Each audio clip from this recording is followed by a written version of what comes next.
Hi, this is Janet Diane Moria Swerdlow for expansions.com.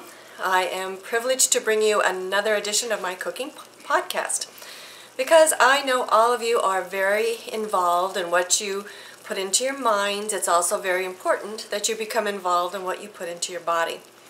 This time of year, of course, here in Michigan, we are inundated with snow, and so we're looking at comfort foods. But the first thing I want to show you is one of the comfort foods. Of course, many people love chocolate. And I have given you a truffle recipe before. Well, one is even better depending upon what you like.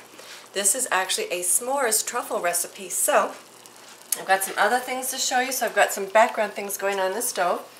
But in the meantime, what you will take is 1 stick of butter and a half, which translates into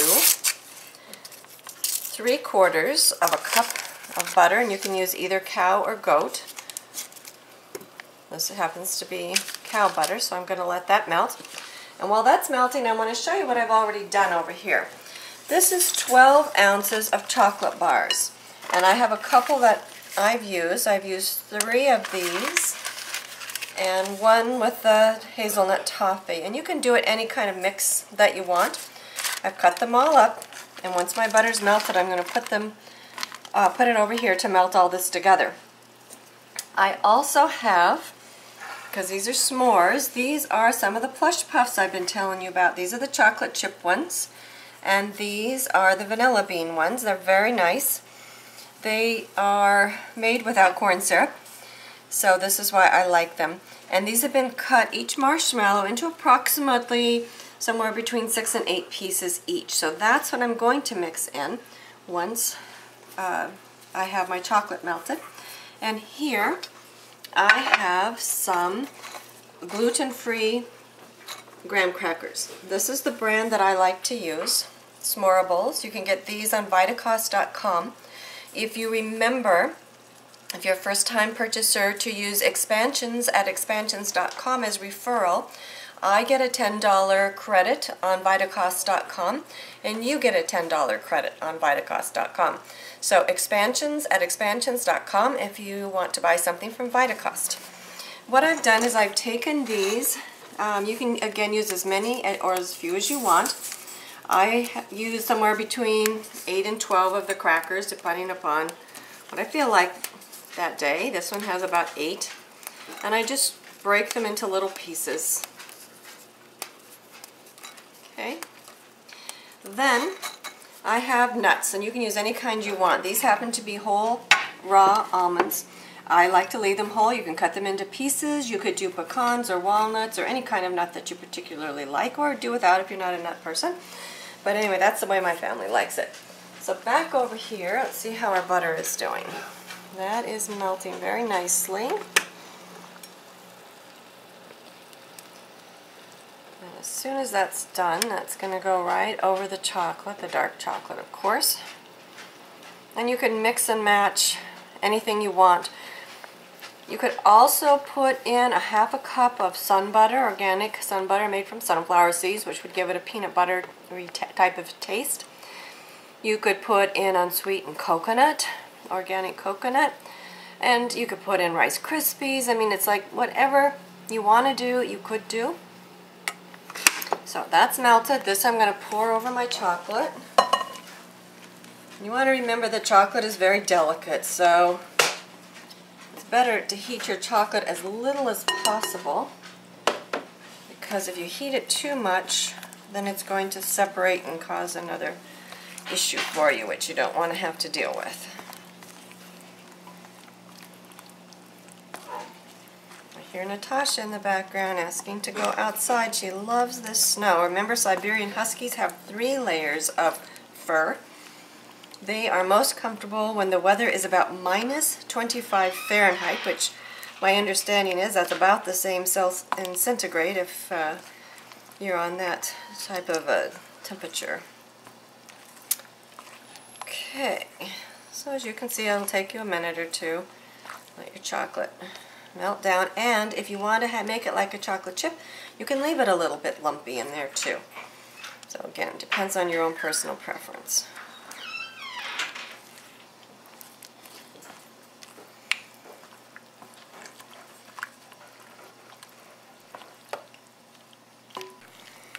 that's pretty good now. As I said, there are a couple little lumps in there, but it's alright because they're going to be like little chocolate chips in there.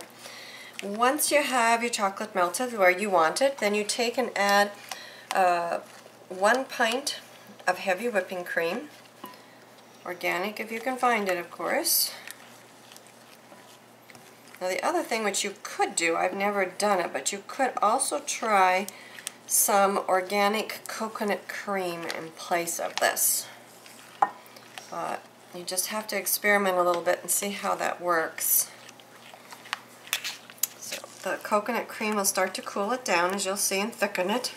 I'm sorry, the cream. And at this point, you can also make truffles if you just want them plain. And this is the recipe I've given you before, a little bit different. I added a little bit more of the butter for this particular recipe. Alright, then we're going to add in our nuts, about 2/3 of a cup, and again, a whole chopped, any flavor that you like. And again, you could add more and leave it stop at this point if you want. Okay, next I'm going to sprinkle in my gluten-free graham crackers. Put that together. And last, if not the most important, is our chopped up marshmallows we're going to add in. Now, if you put this in when the chocolate is hot, the marshmallows, they will melt.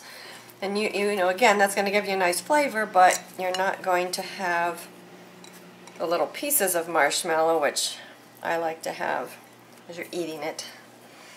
So, again, personal preference, but this is the way I like to do it. These are the Plush Puffs again. You can get those at plushpuff.com. It's better to order those in the winter because they will not ship except overnight express in the summertime, which is going to raise the cost of your shipping.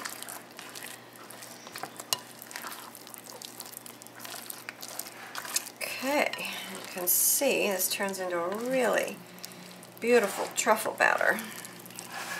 And this recipe actually makes quite a few.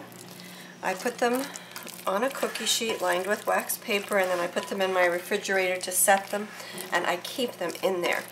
You could also add dried cherries, would be excellent in here. I'm not a big raisin fan, but you could do that. Any kind of dried fruit, of course, would be delicious.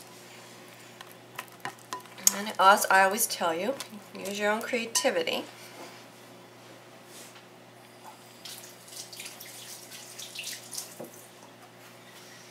And over here I have a cookie sheet that I lined with wax paper. I just take a tablespoon and just start dropping it down on my cookie sheet until I've got them all done. The way that I have them figured out right now, about this size, they're running about 15 carbs a piece, which might be a little bit on the high side, but I usually figure a little bit higher than lower. And they're pretty soft right now. Now, the other thing that I did for my Oversoul Mastermind group, I fixed it a little bit differently, but I put this on top of my chocolate quinoa cake. And so we use this as a frosting. You could use this in between layers of cake if you wanted. I did it on a sheet cake, or a 9x12, my quinoa cake recipe, which you have. And a quinoa cake has about 5 carbs per piece, the way I cut it and make it. It's delicious and very, very easy to make. And this is also, as you can see, very, very easy to make as well. Okay, there we go. There's the last one. And you can see what a lovely presentation that makes. It's going to go right into the refrigerator, and probably within an hour, then if you want, you can pick them off and serve them whole, and that's where I store them as well. So I'm going to set that aside, and then we're going to go on to our next dish. And now we're going to be making some meat with cheese sauce, and the cheese sauce you can use over anything, but I'm going to be starting you here with 2 pounds of, I have ground buffalo meat, and again, you can use any kind of meat that you like. It doesn't have to be ground, but you could even do ground turkey, ground chicken. And the dish I'm going to show you, you can use a cheese sauce for a variety of things, but this is where I'm going to start you out with. So, what I like to do to make my meat cook a little faster and more evenly without sticking too much to my skillet is I put a little bit of steam distilled water on the bottom, and that helps get the seasonings in.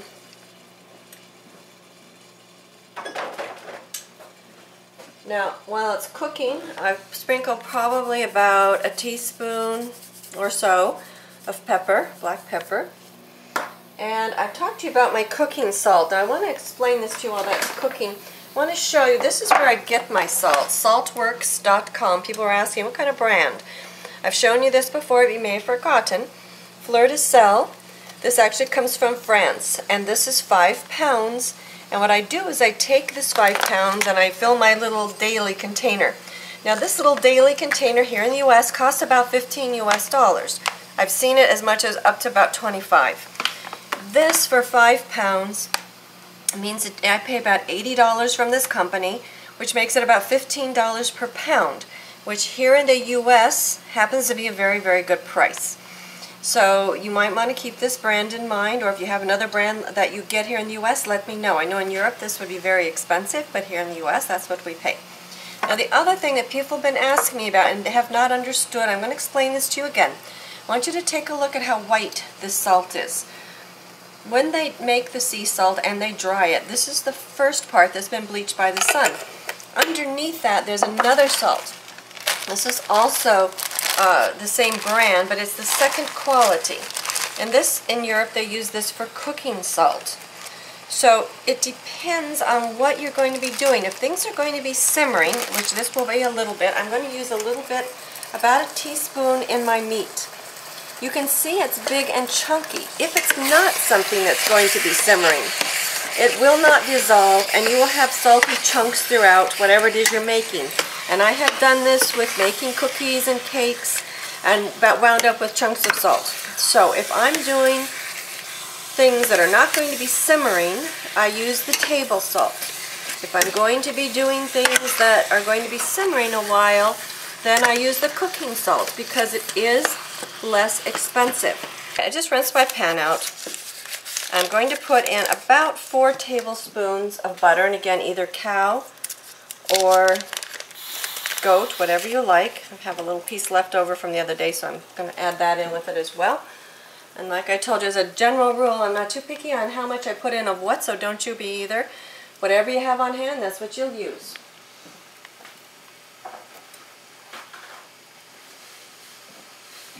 Okay, while this is going, I have over here, you will see, a pot of boiling water. And I've shown you these before too, the organic mung bean fettuccine. This is, again, very, very low carb. I was looking at some of the other things. This only has about 18 carbs per under 2 ounces, whereas most, even gluten-free, has around, I looked at my packages that I have seen anywhere from about 35 to over 50 carbs per 2 ounces. So you want to pay attention if you're watching your carbs. So while this is cooking, it won't take it very long, but it makes a really nice fettuccine. When it's got sauces and other things on it, you really can't tell a lot of difference between this and, of course, other kinds of pasta. Now this is starting to boil. And again, I showed you a little bit how to make a nice gravy last week for the chicken pot pie. This is going to be a nice cheese sauce. It's basically the same thing, but if you haven't thought about it or seen how it's done, I thought you might need a little bit of instruction and encouragement. So that's bubbling just like it did last week. Last week I had einkorn flour. This week I have the buckwheat flour. I'm going to put in about 3 tablespoons. Because that's my thickener, and remember this is called a roux, R-O-U-X. And I'm going to stir that together until that's nice and bubbly. Now this is where it's going to vary a little bit from what I showed you last week. So we get it bubbly to where we want it. Then I use goat milk, and again you could use other kinds of milk to make your cheese sauce. But I use the goat, and I put in, probably half a cup to a cup and a half, depending upon what I'm doing. And I'm going to keep it bubbly because I want to thicken it.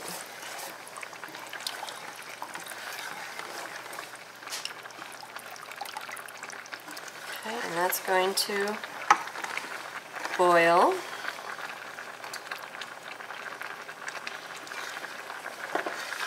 And again, like I said, you can do as much or little as you want. You want to get it thick.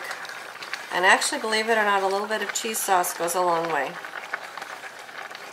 And this I usually keep, once it's made, I keep it in a separate container. And in the morning, I heat up a little bit of the meat. I heat up a little bit of the sauce. And I put it in a thermos so they have it in their lunch at noon and it's nice and hot. But this also makes a very excellent dinner. You can freeze it, although again, sometimes the texture will be different than, of course, than fresh. But it is still, it's an easy way to have a quick little dinner, or it makes a nice family dinner, especially, like I said, for us here in Michigan on these cold days. And you can use any kind of pasta that you like with it. Let's see how this one's doing while this is waiting to boil. Turn my heat down a little bit. You can see the pasta is loosening.